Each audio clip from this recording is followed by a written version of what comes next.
What's going on, everybody? It's your boy. You know it is Tank from Tank-N-Spank. And I'm coming at you with another video. This is another discussion video. And as you can probably see from the Verge's article I got pulled up here, credit to the Verge for putting this article together. Tom Warren is the journalist who did this article. You can follow him at Tom Warren on Twitter. So go check him out. Credit where credit's due. We're just going to be talking about what he has put up here. I've been talking about wanting to do like a kind of a discussion video about something, and for a little while now, and this is what I was talking about.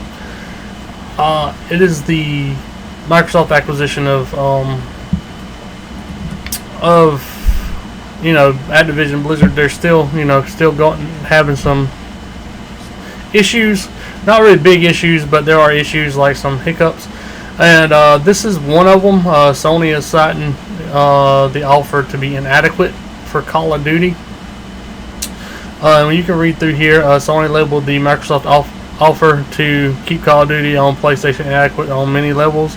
Microsoft Gaming CEO Phil Spencer revealed to The Verge last week that the company committed to keeping Call of Duty on the PlayStation for several more years beyond the existing marketing deal that Sony has with Activision. So this right here is pretty substantial. Just this opening little bit here, because what Phil is saying to Sony is that, yeah, we know that you have your little deal, your Activision deals, and we're going to honor those deals plus several more years beyond your deals. Now, what I think what he means by this, while he did not come outright and say it, we have seen Phil Spencer say on multiple occasions that making Call of Duty just solely console exclusive to Xbox is not financially sound, like a financially smart decision. It's not logical, nor is it a smart, sustainable idea to just lock Call of Duty down to Xbox.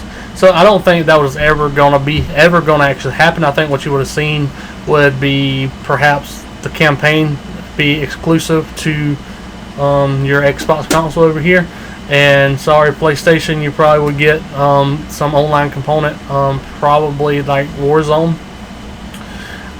which is fine, which could go either way. I'm not pulling for either thing. I don't have no stake in this at all.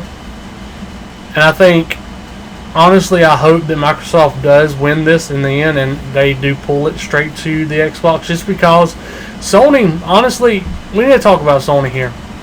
Sony is the big elephant in the room. Sony, for so long, has felt like they're the top dog, and they're complaining about things like this, like all the time. But let's really talk about what Sony does. For example, Sony makes if they can't afford the studio, they will buy exclusive rights for 2 years, 3 years for the game to stay on their PlayStation console. Now, personally, this never affects me personally, because I always have owned Sony and Microsoft console, and I still do. I own a PS5 and a Series, not Series X. Well, yeah, the Series X. Sorry. One thing I don't like about Microsoft is their naming conventions, because you had the 1, the 1X, the 1S. Now you have the Series X, Series S. I think Microsoft needs a better naming convention. Sony has a way better naming convention. Points for Sony there. But anyway, what they do is they buy these year agreements. Like, for example, Final Fantasy VII Remake. That's a third-party game, but it was sold the timed exclusive on the PlayStation. You see, they do it all the time with Call of Duty. They have PlayStation exclusive stuff just with Call of Duty. This is something that goes on. You see it with multiple games. Even Hogwarts Legacy is getting a PlayStation exclusive thing.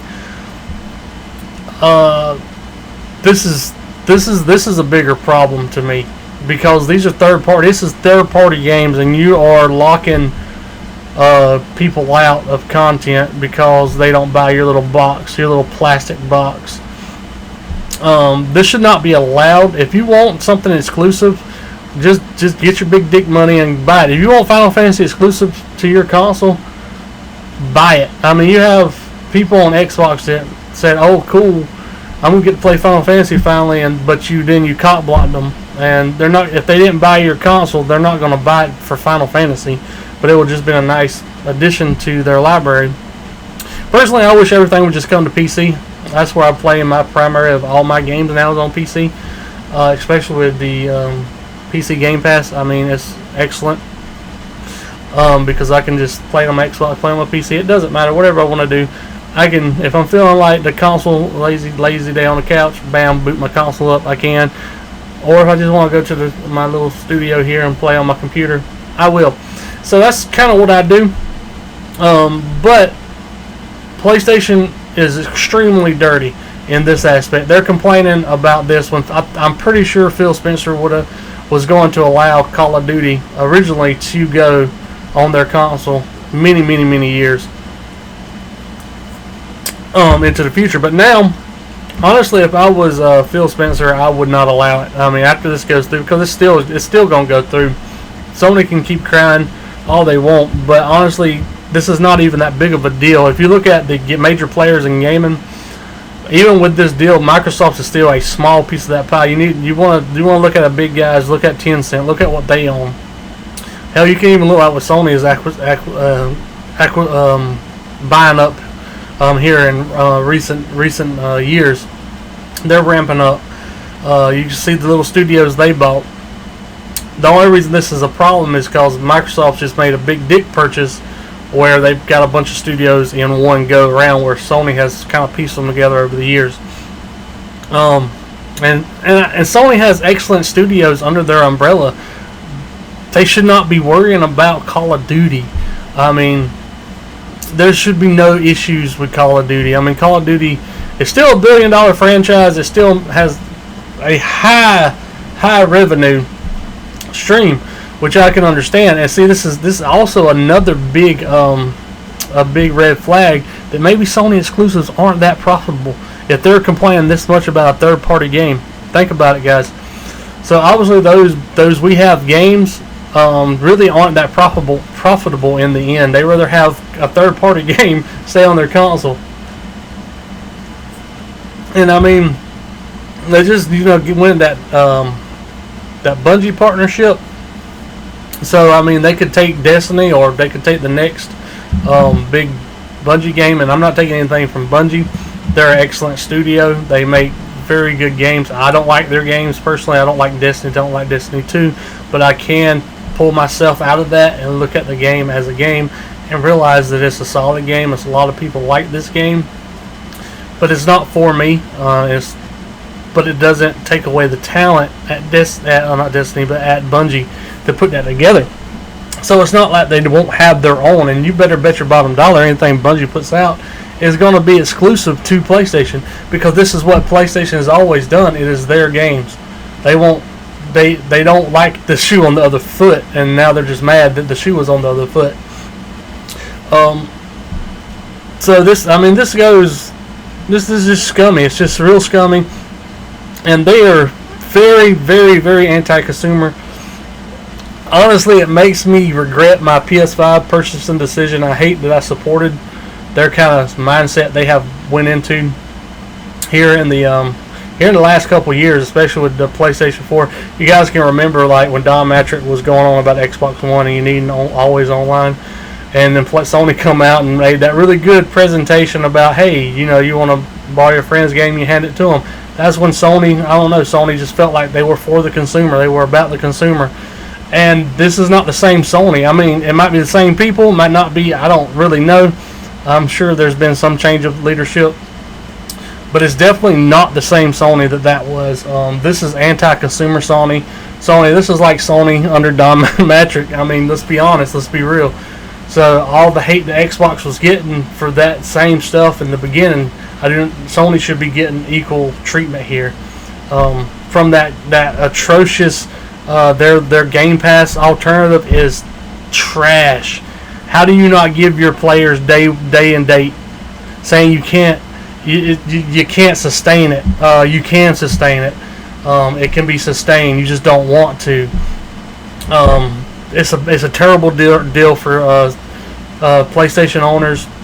I would not support it if I was you. There's nothing on it worth supporting.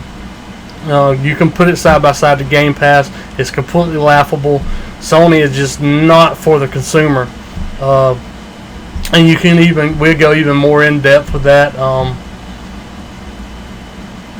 I can promise you this isn't a Sony bash article. It's just I'm getting so sick and tired of what Sony's doing, because then you see stuff like this.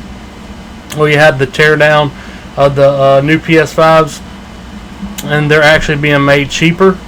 Austin Evans tore it down. Of course, you can take Austin for who he is. I like Austin. I watch a lot of his videos. I think he's pretty cool. He makes very entertaining videos. But it did appear that the PS5 was the redesign was cheaper, meaning it's not costing them as much to create, and yet they still think in the Asian and European markets that it is okay to raise the price. I mean, it's not like, again, this is nothing that affects me, but it is going to affect a lot of people. I already got a PS5. Luckily, I got it at launch. I haven't had any problems with it. It's a solid console. I love the console, but I just hate the company behind the console. They become pretty sad. But if you're making a console cheaper, why are you increasing your price in these markets? It's mind-boggling to me that they're doing this, and this goes to also their $70 price increase. And I know what you're gonna say. It's just $10. Okay, I give you it's $10. But the argument I'm seeing, people are saying, "Oh, I've already been paying $80 for my deluxe edition games." Are you crazy, dude? Like, your deluxe edition games are gonna go up. Your collector's edition games are gonna go up.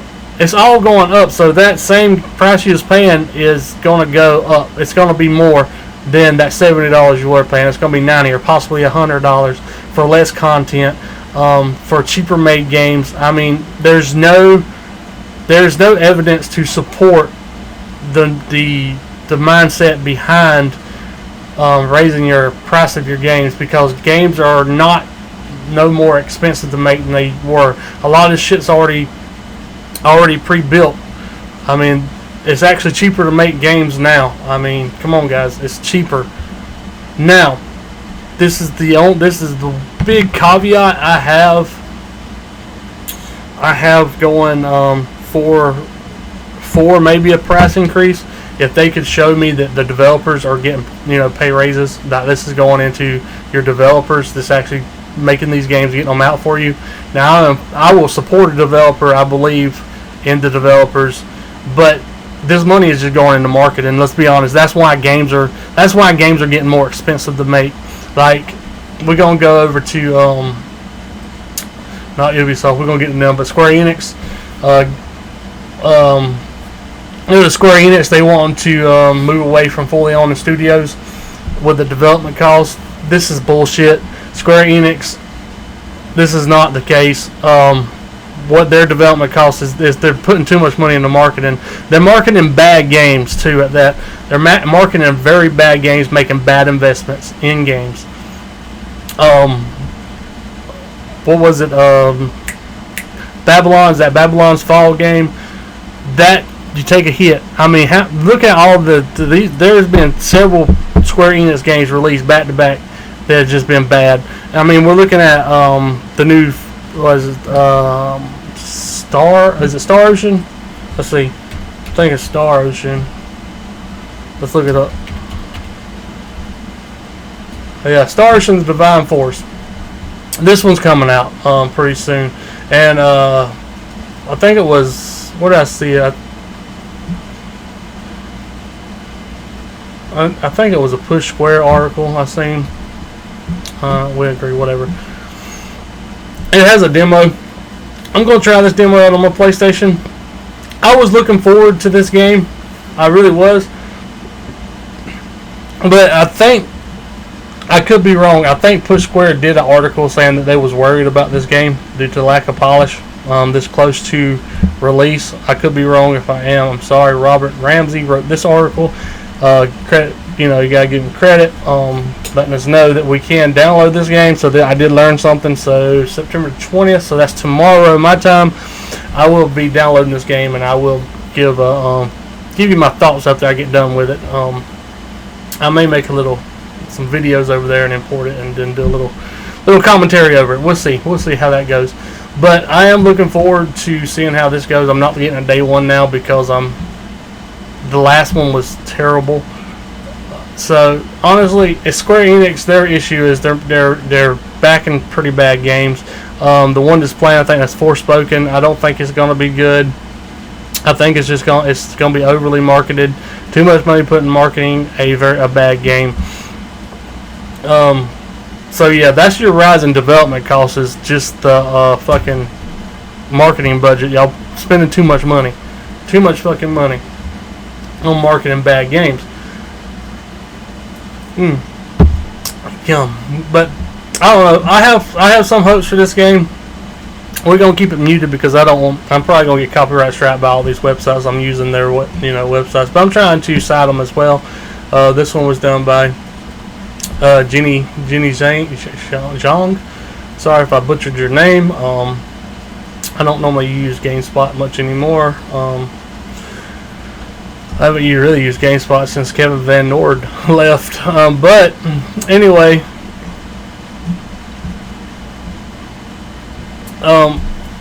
anyway, like, I don't see development costs coming up. I have these articles pulled up just because they all touch on very similar things. Because Ubisoft, we have Ubisoft announcing that they're going up to $70 for their AAA games, guys. Ubisoft. Let me ask you guys. Honestly, what's the last Ubisoft title you played that so you could say, "Hey, man, I'm glad I paid $65 for this"? Let's be honest now. I'm gonna tell you. I bought this game right here. Bought this one, gold edition. I think it was $100 and something, gold edition. Trash game. This one, gold edition. Come with steelbook. Not a bad game. Not a bad game, but it wasn't $65 at launch. Now, it's actually pretty good, but at launch, no, not a $65 game, and I'm a sucker for steelbooks. That's where I end up spending my money. This was a bad game. Not a bad game. That was a good game. This was a terrible game. That was a waste of money. That game wasn't even worth $30 at launch. At launch. And this, anyone giving $70 for a fucking sports game are stupid. I'm sorry, that's fucking stupid. This is every year you're playing the same game. It's just DLC sold to you at $70. That's it. If you're paying $70, if you help 2K realize they can sell their sports game for $70, you have fucking issues. And one, who's playing NBA 2K21 anyway? That's fucking trash. Like pretty much every fucking sports game. Sports games haven't been good since, I don't know, fucking ESPN made a sports game and NCAA was king of the football games. So yeah, if you're paying $70 for 2K21, come on, man. Come on. Get out of here, son. But really, like, what fucking Ubisoft game have you played that's worth $70? Bare bones, base game. Let me know. I need to know. Forspoken will be priced at $70, which means I won't be getting it until I can get it at GameStop used for $49. Because that's what I'm going to do. You're going to take a hit in your wallet when GameSpot starts selling your fucking shitty ass games used. People gonna start buying them used or going to G2A, and I would recommend G2A. Do not, before you pay $70, get on G2A, and if you can save $10 for a crack key, do it. Who gives a fuck anymore, right? I don't. G2A will save you money in the long run because this is pointless. Because until they show me that the developers are getting this money and it's not going to marketing or some CEO or executive, fuck y'all. I ain't giving you $70. That's just point blank period. It's just greed. It is fucking greed. Rockstar is another bad one. Honestly though, I'm pretty sure they're one of the rare ones. I know you won't hear me say this very often, but if they can pull GTA 6 off, it will be worth. It'll be one of the few games that come out that probably will be worth the $70 price tag. Just from what you've seen so far, I think they could pull it off. Like I said, there's very few games that will actually earn that $70 price tag. I'm not saying they won't exist. Please don't mistake me. There are some games that I do feel are undervalued as far as their price, and because you can tell a lot of love and stuff. And I don't mind paying $70 for a solid game. You know, I do not mind it one bit. But here's another big hitch we're having issues that, well, yeah, I'm going to say we're having an issue with, is because all these games are going to $70. That's a physical release game, $70. Then you're going to release a digital version of this game for $70. You're going to release, we ain't talking about that right now. That's another issue. You're going to release a digital game, $70, a Steam game, $70 for digital goods. I don't get a case. That knocks the price off. I don't get a disc. That knocks the price off. That means that distribution for that disc knocks the price off.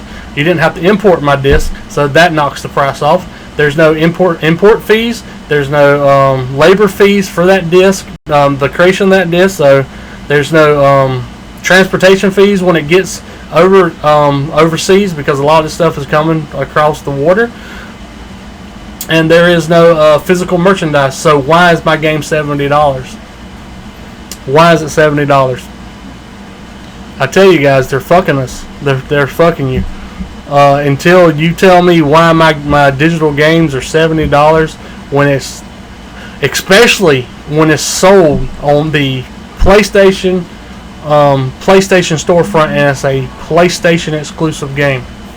There's no reason that game should be $70 if your physical retail copies are $70, because you are taking a lot of stuff out of the equation that would boost that price up. That should boost that price up anyway, because you're not paying these import fees. You're not paying these labor. You're not paying the labor for a truck driver to take a trailer of games to fucking Walmart, to fucking Target, to fucking mom and pop I sell games store, or wherever the fuck you're selling them. You're selling them on your own digital storefront for $70. If you can't tell me that's not crooked, I don't. You're just blind. You're just a blind Sony pony who I guess jacks off on his fucking PlayStation and just fucking bathes with it. Wow, you got covered in cum or something. I don't know what the fuck y'all got going on, because you obviously love that little plastic box more than your own money, and you got more. I don't know where I was going. Sorry. I just started watching that video. That looked pretty cool. That little worm looked actually pretty cool. Well, that's not saying you're not gonna get me, Square. You're not gonna get me. But yeah, I mean, this is just corporate greed, and they just have the audacity to attack Microsoft about Activision.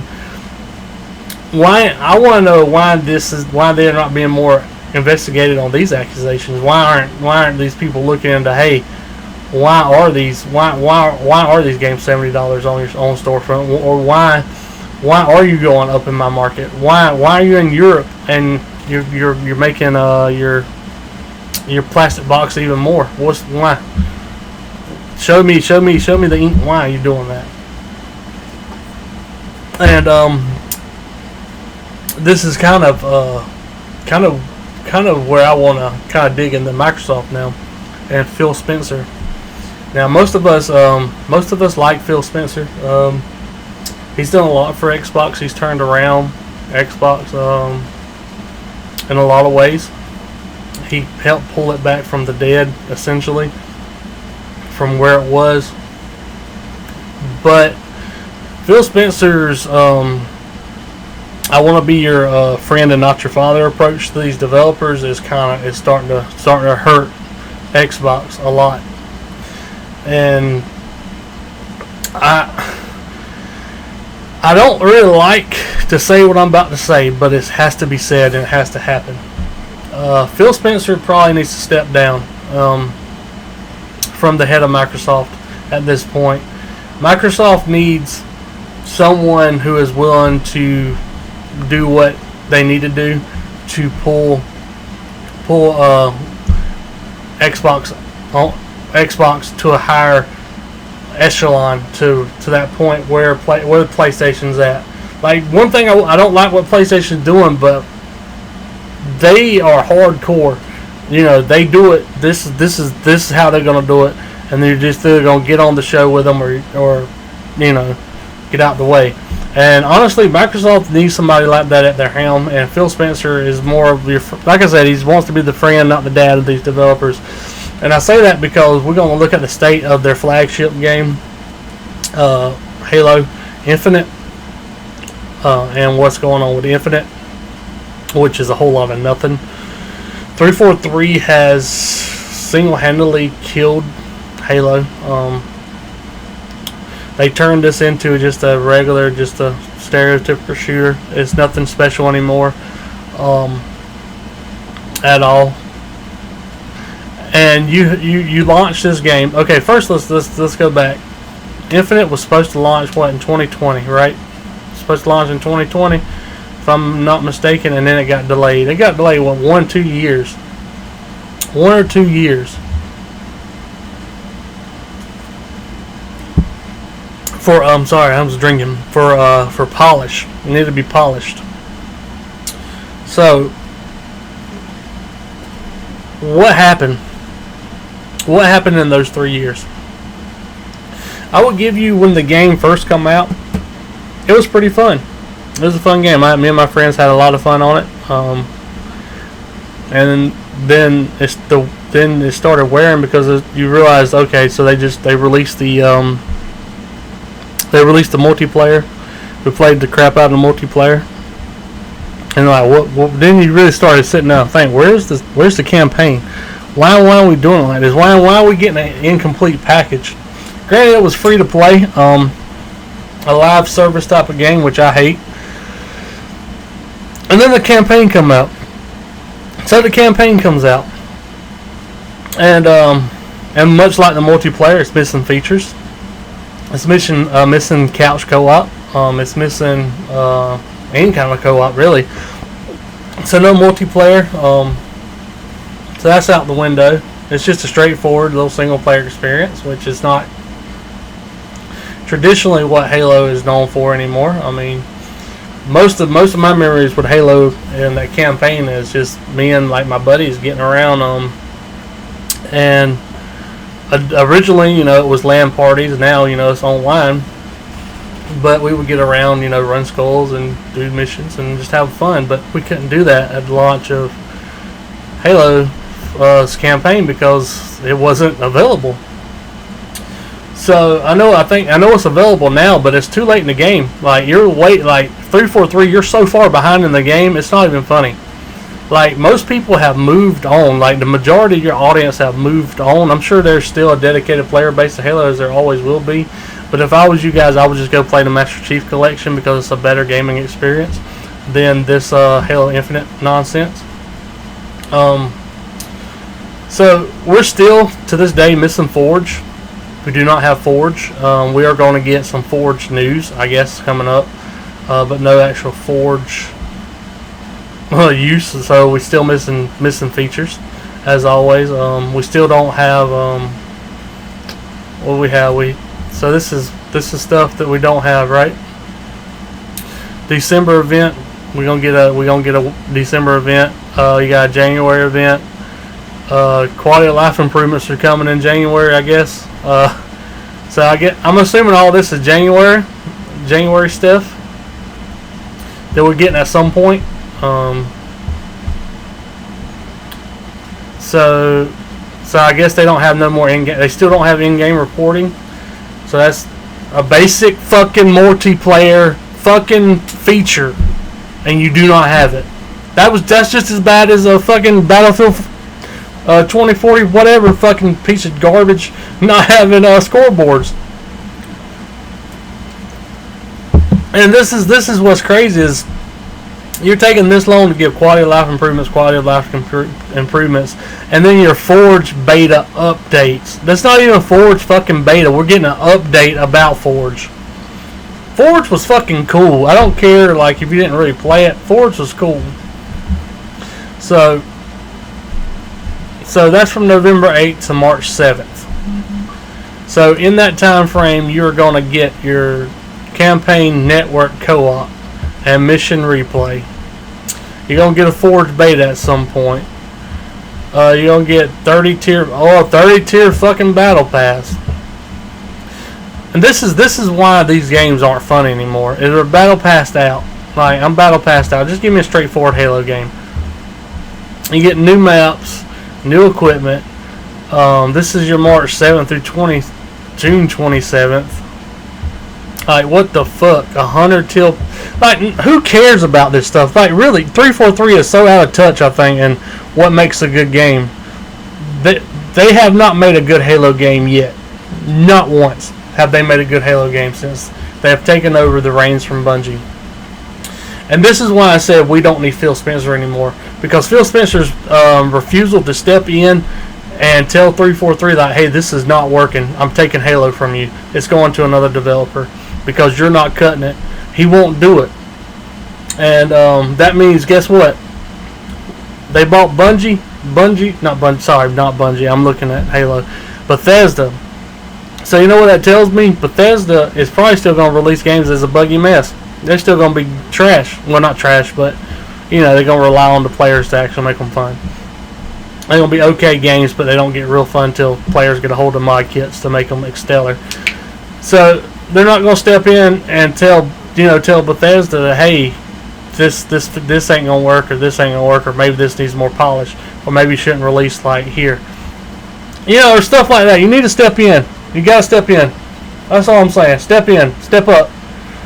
Phil's just not cutting it right now. He's just letting them do their own thing, and your kids are bad. Okay, your kids are growing up to be racist assholes, and you need to step in and discipline them. Okay, just do what you gotta do. Take your belt off. Time to start whipping some ass. Okay. So until that happens, I don't think Xbox is ever gonna get out of the funk it's in. I still love my Xbox. I still love Microsoft as a company. I just think Phil, please, man, like you are a excellent person, and I know you are a very good leader, so I know you can step in. You don't have to be like this tyrant. You need to step in and just tell them, hey, I'm your boss. Let's do a performance review. Let's sit down and be like, okay, this worked, this did not work, so we got to fix this.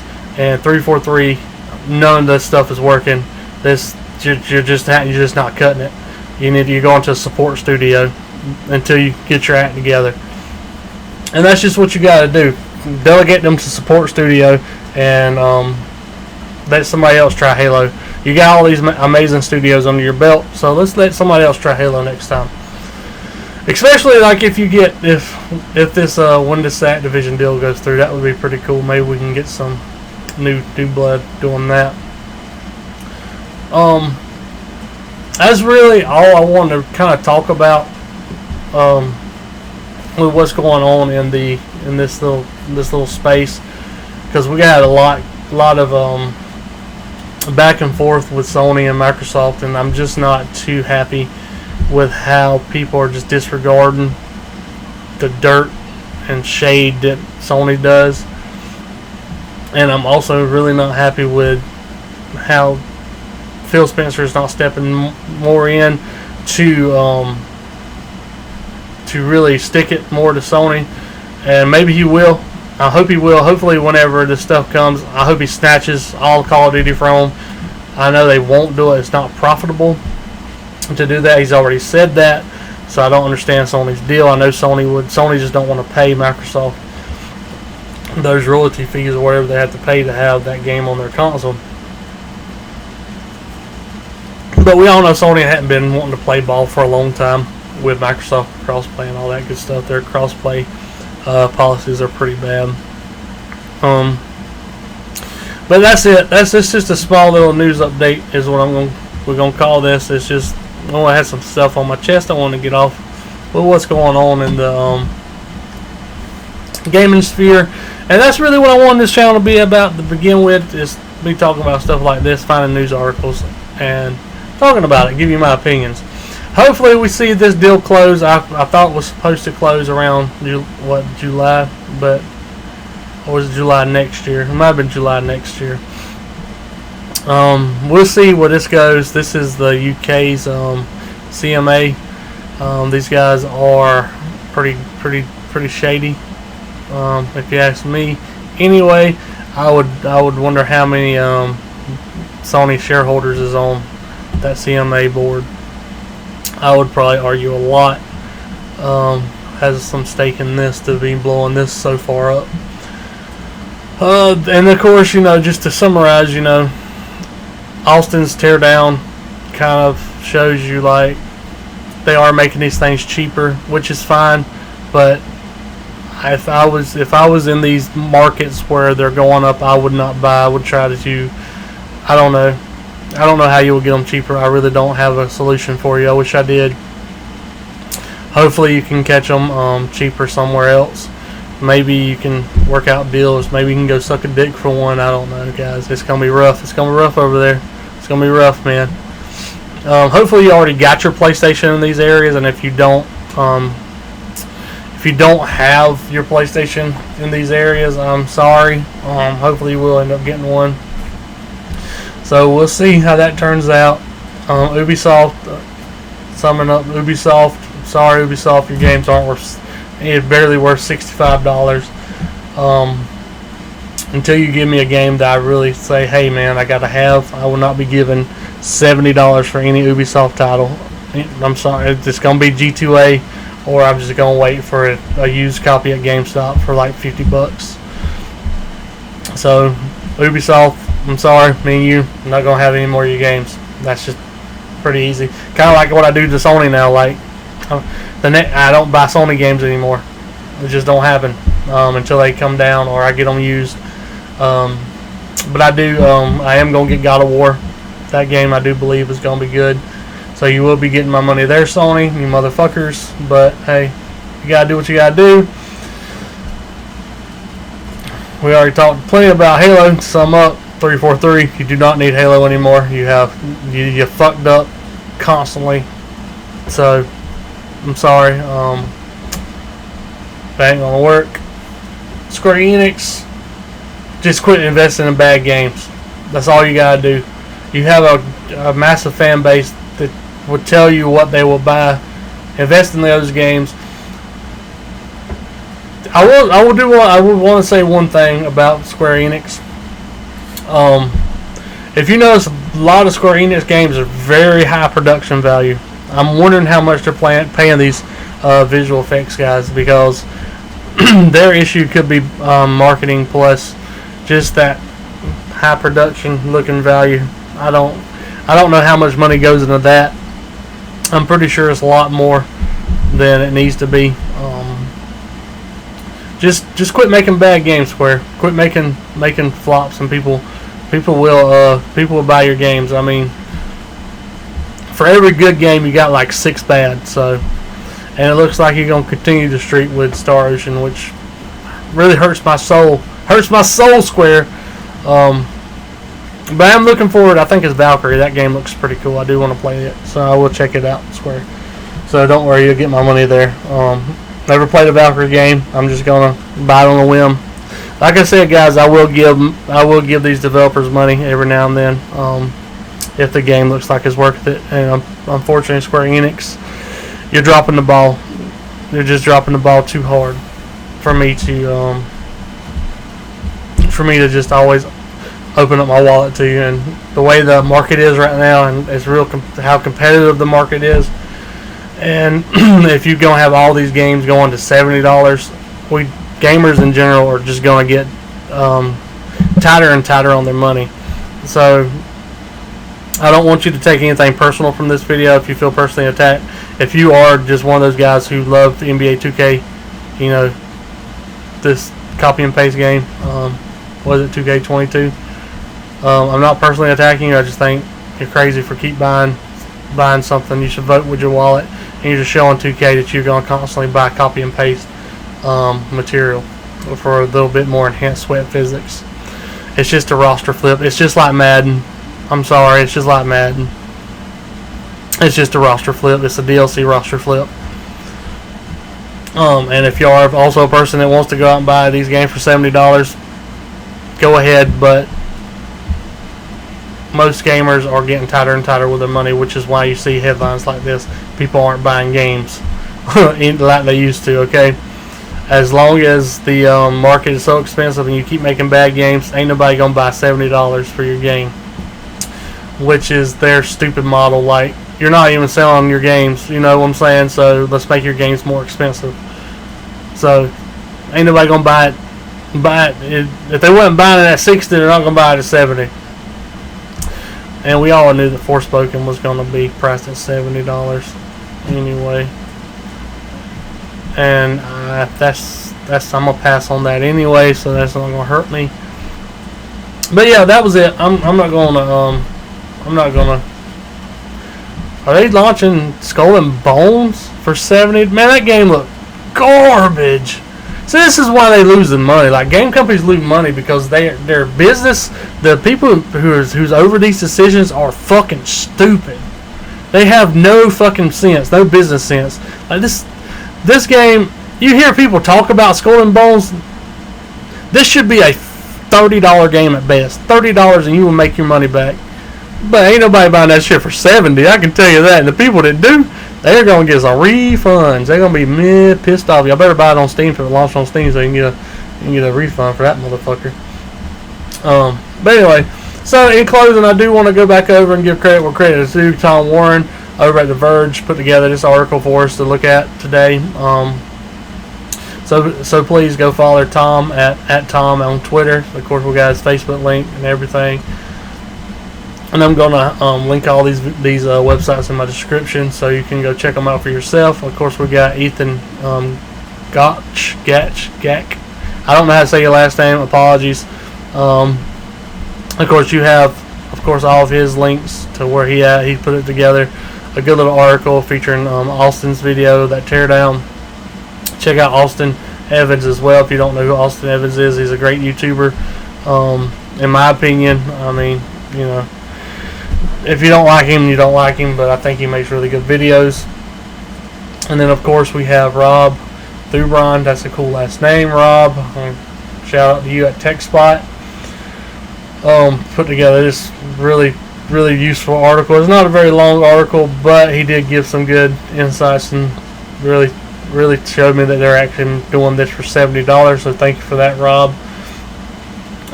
Go check out TechSpot.